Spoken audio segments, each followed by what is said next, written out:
It's 8:03. Should I get us started, Brandon? Yes, by all means. Sounds good. Well, welcome everybody to ISCM and CM Division's research seminar. The goal of this seminar is to support the ISCM and CM community by providing an opportunity to meet throughout the year and learn from scholars and practitioners. I'm Tomova Shakur, an assistant professor at Texas Christian University, and am the moderator of today's seminar. The session is scheduled to last 45 minutes. The first 25 minutes are for the speaker to present their work. Then we'll open up for questions. If you have any points of clarification, you can do that during the talk if you wish, but we recommend that most questions are left to the end of the talk. Please note that, as Brandon said, today's session is recorded and will be posted on ICM's website and YouTube channel after the talk. If you do not wish to be recorded, you can ask questions anonymously through the chat function, which I'll be monitoring. Today's speaker is Remi Smolinski, and the title of his talk is Can AI Assess Negotiation Performance Better Than Humans? A Research Report.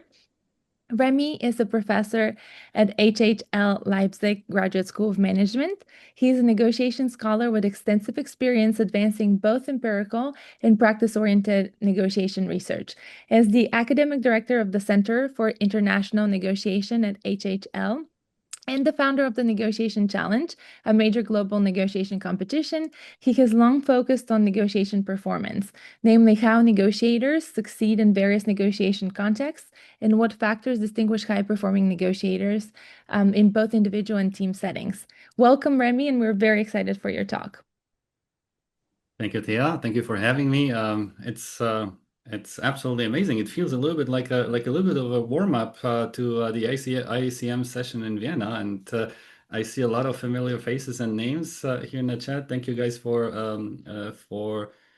joining our little presentation. Let me share my screen. I hope it works. As always, can you guys see the full screen mode presentation?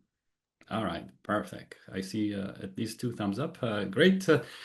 All right. So, can AI assess negotiation performance better than human experts? We will have an answer in about 20 minutes. This is a little bit of a family project. I have to give credit to my son Jan, who has been an active part of this project ever since the beginning. And left a great contribution in it. So unfortunately, he couldn't make it today, but nevertheless, I cannot take all credit for what is about to come. So let me flip to the next slide. Normally, what we've been witnessing over the next couple of decades is a seismic shift in terms of how people negotiate. Yes. Back in the days, usually most of the negotiations were conducted at a negotiating table. Now the majority of them isn't. That means we negotiate across the globe, mostly connected through some sort of communication software. And or what we recently started is also a very strong trend where our negotiation partner is not a person, but an intelligent bot, an algorithm. And this is the reality that is surrounding us, regardless of how much we would like to deny it. This is the technology that is currently being used. And despite many attempts to integrate technology into our classrooms, to our teaching, still most of negotiation pedagogy is classroom centered or professor centered and does not so much use the power of technology that is available out there. I'm sure for most of you, the name Pactum AI is nothing new. This is a company that was founded in 2019 in Estonia. And now it's headquartered in the US with over $100 million raised in funding. And what these guys did is they, if I say revolutionized, I'm not sure whether it's too much or not enough, the way how procurement works in major large companies, basically switching or shifting the focus from from anonymous tenders and auctions to technology-supported negotiations with agent-based or Alors, AI agents. vous avez les noms hein, des... Is there a question? Oh, no. Okay, that was a microphone, I guess. You guys are welcome to jump in with questions or wait until the end. Since I noticed there are a couple of business school professors, there's two hockey stick charts illustrating how important AI or how fast AI market has been growing, how important AI agent startups building AI agents are. And we see left and right that more and more business disciplines are being disrupted with technology. And that leads pretty much to two trends, which we try to embrace in the competitions that we've put together. Trend number one, or use case number one, is our negotiations with bots. Use case number two are negotiations between humans but supported by AI. And use case number three is training. Is training where a negotiation training or negotiation pedagogy is supported by AI algorithms. Tia has kindly mentioned that we've put together about 20 years ago. We put together something we called the Negotiation Challenge, which is a negotiation competition involving students and professionals. During our negotiation challenge, we've tested various aspects of AI as autonomous agents, as assistant systems, and also we tested. Not even tested. We also ran this year, in this year's competition. For the first time, we replaced human experts with AI-based assessment of negotiation competencies, which I will say a few more words later, based on the research which we did together. We also are building on the side as a sort of a hobby projects, a platform, a science-based platform for negotiation learning, something that we call a Duolingo for negotiation. Well, not because we want to make ourselves redundant, but to help people who maybe do not have the means across the world to enjoy the benefits of becoming better negotiators. And this is one of the projects that has been closely integrated with or into our competitions, and that we have used to produce the research that I will summarize on my next slides. Let me skip that. And now here we go with the research report. There's a lot of research on AI in negotiation, and I'm very happy to see Hannah and Jared here in the audience who are chairing the special session during IACM on AI and negotiation. So I'm sure the list here on the left will be longer in my next presentation. There's also some research or some best practices identified over the years when it comes to negotiation competency assessment. Yes, it started with Howard's Raifa attempt to integrate negotiation performance into the grading of his classes, where he focused mainly on substantive outcomes, calculated z-scores, and assigned grades based on substantive outcomes. Thanks to Jared and his co-authors, we were able to expand the dimensions of negotiation performance from focus on substantive outcomes to relational outcomes as well, among other things, among other aspects of the subjective value inventory. And we also sort of screened the literature with respect to other competencies that can possibly correlate with negotiation performance, and published it in a paper under the name of Negotiation Competency Model. However, what we were interested in is to what extent the assessor matters. Yes, when we compare individual negotiation experts, and their assessments of negotiation processes, will they outperform or will they be similar or different than the assessments of our AI algorithm? And above all, who will be able to predict performance of teams that that have been assessed? And that was exactly the focus of our study. So as the basis, let me switch to the laser pointer here. We ask ourselves exactly these two questions. Are there differences in the assessment between human experts and AI? And if yes, where do they converge and where do they diverge? And in the second research question, which I will talk about in a few seconds, we also looked at the predictability, not only on the differences between the assessments, different assessment dimensions, but also in terms of predictability of negotiation success, meaning the ranking in the competition. So, but first question, how aligned are human and AI assessments of negotiation competition? As the basis, we used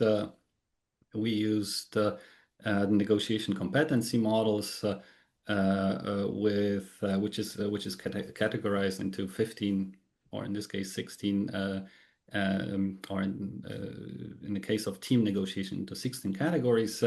And what we did is during previous negotiation competition, we recorded some of the negotiations and ran the protocols only. Yes, not audio, not video, but it was the assessments were based, the AI assessments were based on text protocols of those negotiations, whereas human assessors had full access to video material, not only protocols, but they could actually watch and listen to the recorded negotiations. We had about 70 human experts, which we recruited on LinkedIn last year, and we compared their assessments to various reasoning and LLM models. And here are the results. So it's not surprising. I mean, it would be a trivial to say that the assessments are different. They are different, but it's actually striking that the average distance per category on a 5-point scale that we used to assess competencies in the negotiation competency model is about 10% only. Yes, so what does it mean? And by the way, and it converges with experience of human assessors. So the more experience, I think we set the cutoff at 10 years. The longer the experience of human assessors, the more convergent the assessments were of negotiation competencies between humans and AI. So there were some categories which were very closely assessed. There were some categories which were slightly more distant. We're looking into the reasons as we speak.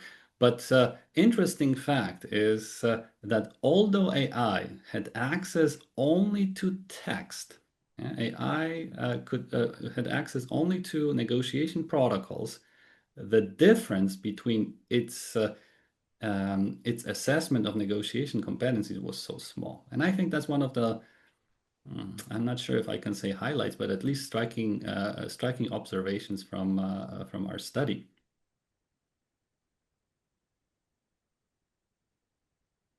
I think I've already mentioned some of the aspects summarized on this slide. I think what is also interesting is still we observe very commonly known phenomenon in the assessment that AI is slightly more generous on average than human assessors. Yes, it's still visible in this study, and the question is AI more generous because it sees things more correctly, yes, or from the other perspective, are people maybe sometimes more critical than they should be? Yes, so and therefore we looked at Oh, and by the way, we also developed on this course. So we also, based on this model, we also developed a feedback assessment form, which we then are testing currently with our students, basically based on what is happening in the negotiation. Each student gets a report, which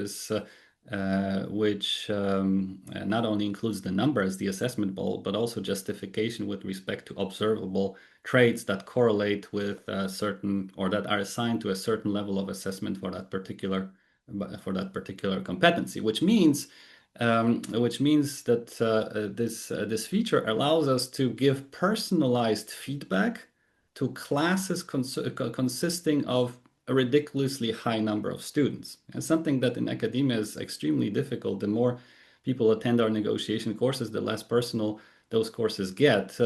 With these tools, we can simply solve the problem of scalability of personalized feedback. But anyway, let's come back to the second research question, which I think was even more intriguing and exciting for us. Yeah? So basically, the fact that the assessment is different, that was trivial. The fact that it is so close was interesting, but the most relevant question in the context of the assessment of competencies is, well, who is able to predict, or who was able to predict success better? And in negotiation challenge, basically we have a ranking after each round based on a certain combination of assessment criteria, such as substantive outcome, such as relational outcomes, and recently we added also the assessment of competencies. But back then, for this study, there were only two: substantive and relational outcome. And as a dependent variable, we had the assessments. As an independent variable, we had the assessment of competencies based on their grouping. So not individually 15 or 16 of them with their own individual weights, but their grouping such as described in the paper, which means quality of communication consisted of three competencies, such as listening and questioning, quality of expression and managing emotions, and so on. Negotiation intelligence is slightly more. Competencies is more sort of the overall set category or meta competency that aggregated, let's say, the negotiation dynamics, and moral wisdom and trust building was a third separate category. The problem with this that we faced, and we struggled struggled a very long time with it, was what kind of weights do we assign to these competencies? We used ultimately we decided to use three methods. We asked experts how would they weight these competencies in terms of their importance of predicting the outcome. We also ran a pilot study with 200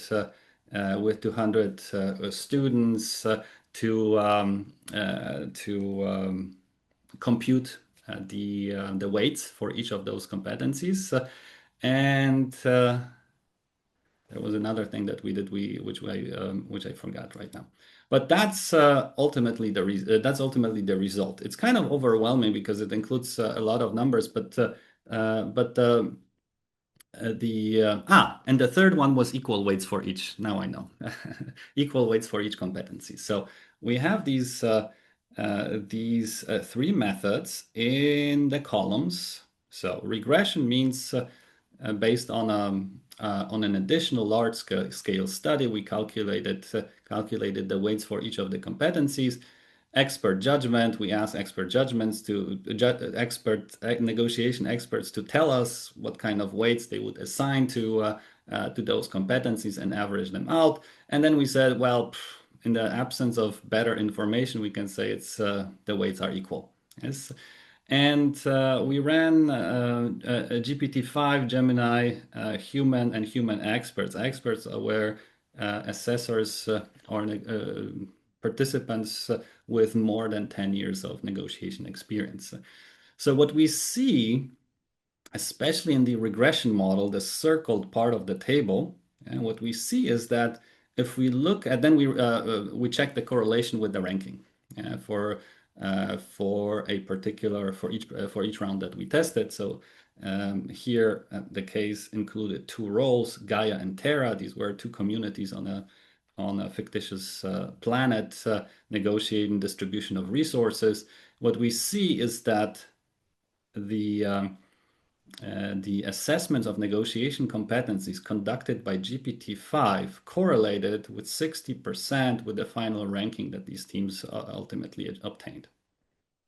And this is higher, and that's another maybe interesting fact that seems to come out of this study. And this number is higher than any other assessment based on the regression model conducted by Gemini is completely underperformed with this task. It was not good enough.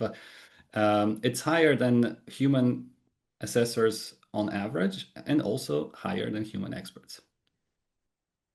And this is actually very interesting, because what it tells us is that AI is actually, based on these results, based on that particular case, which was integrative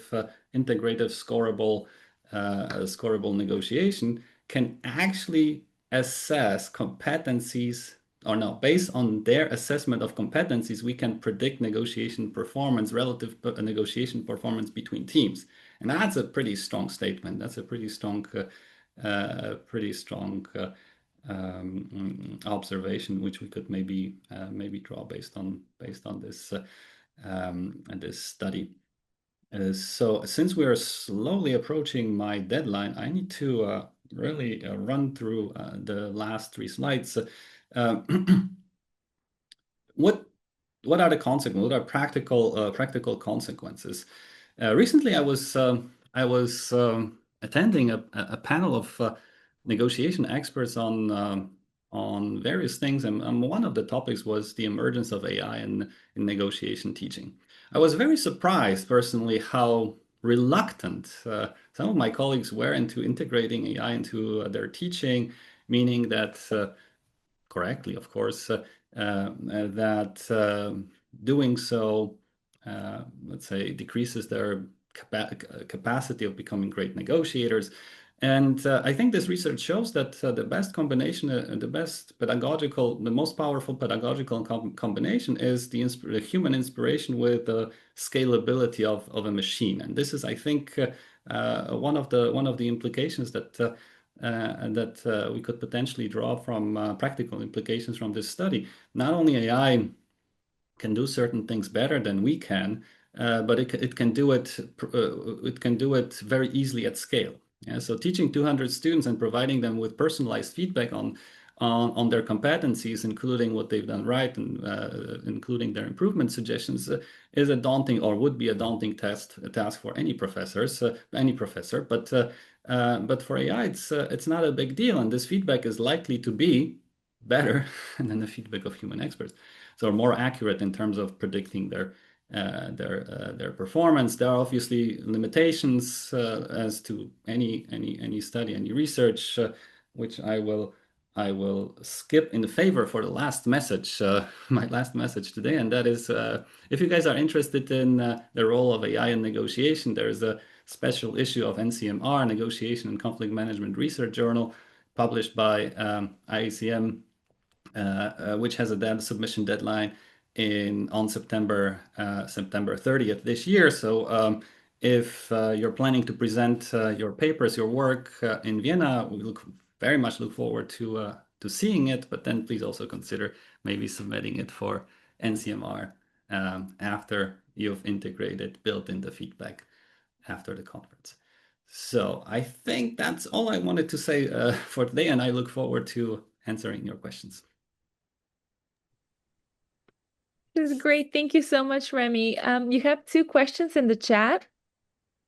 The first question is Jared's question, and he asked if you could please share the motto and prompt. Yes, I don't have it on the slide, but we're right now writing the paper, and maybe I can share. I have a draft of the paper open on one of my other screens. So we're looking at it right now. Maybe I can just need to dig out the paper. So this is the paper, and in the paper we also include the prompt. So here it is. Let me only choose the right window. I hope I don't show you something that you might not want to see, but here we go. I hope you guys can see it. So the prompt is, we used GPT-5 and Gemini 2.5, and the prompts are actually included in the paper.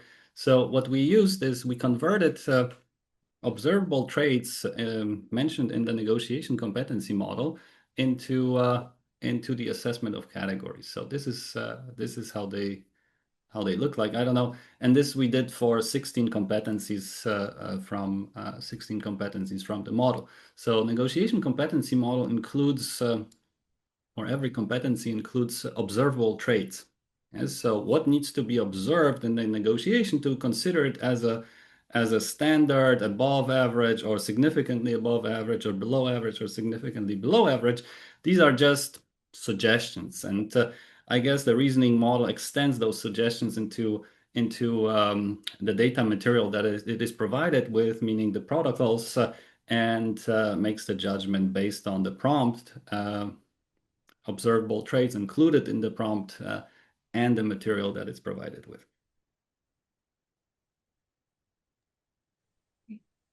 Thank you, Remi. The second question is Jerry's question. And Jerry, if you want to elaborate, feel free to do so. I would just read it for everyone. So Jerry says, based on my recent small-scale assessment experiment, I found that the level of alignment between AI and human evaluations appear to depend on the modality used. For instance, using video alone resulted in relatively low agreement, whereas combining video with transcription improved alignment. How do you think negotiation assessment varies across informational modalities, and how might we better control for these differences? Excellent question. Thank you so much for sharing this, and it's good to see you again. We have a long history of that goes back to my doctoral studies. So this is a great question, and we didn't keep the parity in terms of the modality in our study. So human experts were actually given the video, recorded video of the negotiation, which means that they had access to more significantly media richer content, so visual and audio content. And whereas AI only made the assessment based on written transcripts. So, and this is even if, let's say, we as human got so much more stimulus, so much more information, so much richer data, this did not improve our ability, maybe even because of that. I don't know. This is something that I guess we need to have a closer look at, maybe because of it, maybe it's just disrupting. Yes, they were not able to predict negotiation success better than AI that was only given the text. Yes, so I think this is something, Jerry, this is something actually which is quite interesting, and I think it would be very good to have a closer look at and potential reasons. But AI was significantly disadvantaged in our study, and despite that, it still did better than even human experts based on particular or in a particular setting.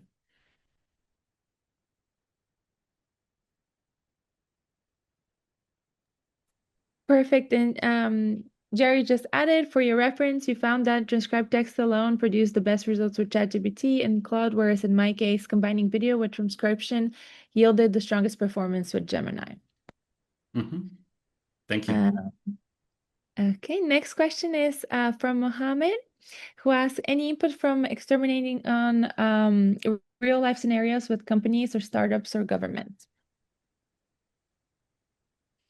No, not yet. This is actually still work in progress. We haven't even finished writing the paper, and the purpose of this session was to sort of share share this work in progress with you guys.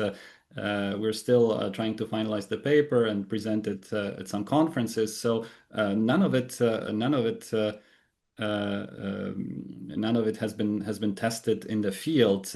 Actually, we don't know. Yes, the only data, the basis for our study was the negotiation competitions that we run or we ran last year. It's from last year, not this year. It's actually taking place right now as we speak. Next week is the finals in Paris. But it's from our last year's competition, and we used or the participants of that competition are graduate students with a strong incentive to perform, which goes beyond the level of any, I would venture to say, any even well-funded lab study. Even though winning the competition like this is has a purely symbolic meaning, the levels of engagement, it's absolutely amazing. People jump for joy, people cry when they underperform. So no, to make a long story short, unfortunately, we don't have any other data to support our claim, but we would be very interested in testing it further in other contexts. Great, thank you, Remi. And a follow-up question again from Mohammed. Why was AI's input only based on text? Can it not analyze video and audio? Probably can, but it's the easiest to use text, right? Ultimately, Yeah. LLMs, the way they work is they convert everything to text and cut it into pieces and assign probabilities. So ultimately, even if had we provided more, ultimately it would end up as text because AI can only, how do I say, can only process textual input data. There are tools already which offer a possibility of analyzing video material and audio material, but the way it typically works is that the audio material is converted into text and then text is analyzed by LLMs. So that's mainly the reason. Well, the a pragmatic researcher does not make his life more difficult than it needs to be. So we basically chose the most available tool and focus on its main competency, which is processing text. Wonderful. Did you test how Claude would fare versus ChatGPT and Gemini? Not yet. It's a good question. It's something that we were planning to do as well, especially in the last months. We're hearing and reading a lot of good things about Claude. We did not include the Claude analysis in our study, but it's very easy to add an additional LLM into the pool of the ones that we've already ran it with.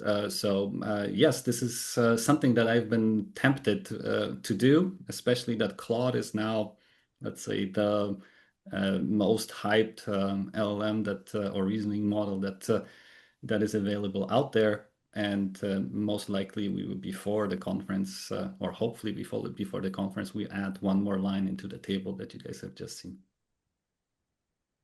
Great. Next question is from Pierre. Did the participants get feedback on their performance and how did they react? Not yet. It was not ready then last year. The performance module we added between the last year's competition and this year's competition. Now it's available. Now I've tested it with my students in January, and it's surprisingly, the feedback that we're getting is that it's surprisingly accurate. As students typically engage with this feedback, and it keeps them occupied for at least 10 to 15 minutes. As what I typically get as feedback is, how is it possible that it's so accurate? As obviously, negative, or let's say below average evaluations or assessments are questioned more than the positive ones. Well, that's lies in the nature of us as human beings, that we enjoy to be assessed better than we deserve rather than rather than worse. So when I hear sometimes comments on low assessment, um, usually these comments are affiliated with general mistrust towards technology. As, meaning, how can I trust this whole black box thing? How do I know that this is accurate? How do I know that this even works? Yes. Um, it is to a certain extent this argument of a black box using LLMs for anything. Well, this argument cannot be refuted. It's there. We don't know how it works. It's not deterministic. Yes, it's the nature of LLMs is not deterministic. So and there is some variability. Yes, we reran, and there is some variability, but this variability is relatively small. It's only a few percent. This is something that we still need to add to our paper. But if we rerun it several times, the averages seem to become stable. Great. Peter's question is next. Is there anything special or unique about AI assessment of negotiation ability compared to AI assessment of other human abilities, such as chess, stand-up comedy, leadership? Excellent question. And my answer, unfortunately, Peter, is that I have absolutely no clue. I have absolutely no idea. I wish we could compare it somehow, and I guess if you are there in Vienna, maybe we can brainstorm how this comparison would or could potentially work. Nothing spontaneously comes to my mind how to systematically compare the assessment of other competencies by AI and human experts. But something tells me that we might be able to observe a similar pattern. Yes, that if we teach AI based on a model that captures the core of performance in a particular area, yes, the assessments that AI will conduct will be very faithful, very statistically close or faithful to what that model was actually supposed to do. Whereas human assessments, in terms of the expertise, it probably will converge. In terms of, let's say, the average, AI will tend to be better. So maybe the more I think about it, the more I start I sort of extrapolate the findings of that we could extrapolate the findings from the context of negotiation, meaning that the more expertise, the more those assessments will converge, I guess, regardless of what is being assessed, as long as there's a model that actually captures the core of, let's say, the connection between competencies and performance. Yeah. Great. Peter, do you have a follow-up? I'm not sure. I do, but I think there's some other questions as well. So, like where I was going with that is in terms of maybe there's a general assessor agent that we might see in our future that for a variety of different tasks and abilities, and not just negotiation, and suggesting that we might need a general theory of assessment that this would all fit into. So it really, I guess, it's a question about generalization. That's all. So not really another follow-up question, but just a comment. And this is Great. an excellent comment, Peter. This is so far in negotiation, we don't have that. Yes, basically our attempts or the attempts that some of our colleagues before, Howard and Jared, have made before in terms of capturing aspects that matter. There's no universal consensus among negotiation scholars whether the models that we used in our study are, let's say, universally accepted models of capturing negotiation performance. It's just the first shot, which probably will look different in a year or two. I can imagine the better we understand the core of negotiation performance, the better those models will be. But I think let's say, letting AI play or assess competencies based on those models will probably lead to more accurate assessments, especially when we compare them to average human assessor. Wonderful. We have about 2 minutes left and 2 questions. So what should we use as a gold standard for performance? Do we know negotiation outcomes from simulations would predict real world performance? And that's another very good one. So you guys are heavy hitters. It's not easy to present these things among so smart people who are so smart and so experienced. Again and again, my answer would have to be I have no idea, as neither does anyone probably in the world. So we actually don't know to what extent there's a transferability of these findings to a more general setting. So basically, there are three aspects of this, which is super important, and that is number one, context or performance in particular context shifts the weights between substance and relationship, or can shift the weight between substance and relationship. And alone this dimension makes it very difficult to transfer performance from one setting to the other. So for example, if I buy a car, or I don't know, sell a house, that's a completely different setting than when I resolve an emotional dispute within a family. Yes. So both are negotiations of some sort, but the share of relational outcome versus substantive outcome will be significantly different. So there is no gold standard per se. Rather, if we want to focus on the weights themselves, but there will be a gold standard in terms of combining certain weights, yes, such as, for example, substantive, relational, and maybe the assessment of certain competencies that correlate with substantive or relational outcomes. Yes, so we're not there yet. I think the true answer to your question, Jared, has to be we don't know. Yes, unless we move it to such a high level of generalization that it would answer your question, but not satisfactory, I guess. And last question, how can AI assessment deal with cultural differences? Because what is a good negotiation practice in one culture may not be so good in another culture. Right. Yes, that's another very good one. Cultural differences in terms of performance. So actually, in our model, our model is based on research which is mostly done in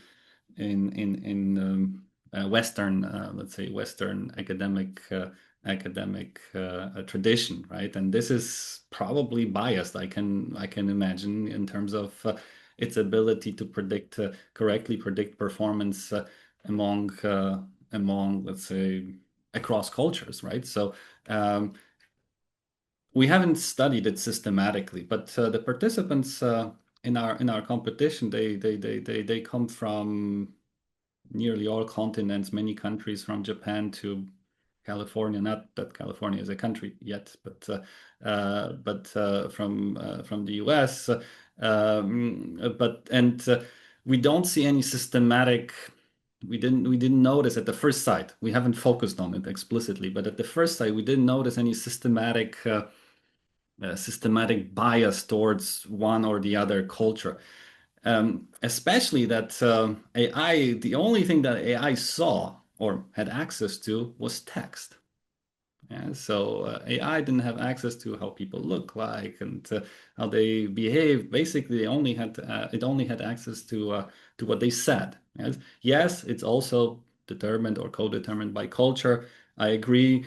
And again, long answer to a short question, and the true answer currently is that we don't know whether there is a bias, and most likely there might be, due to the fact that all these LLMs are fed with research data, research results, which have been generated based on mostly in Western academic traditions. So most likely it is to expect that there are some biases, but we are not seeing them yet.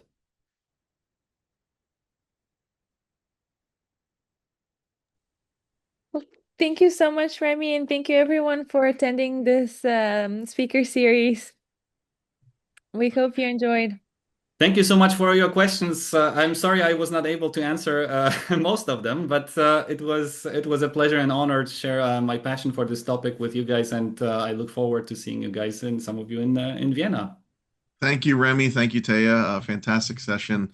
Thank you, everybody that participated, contributed, asked questions.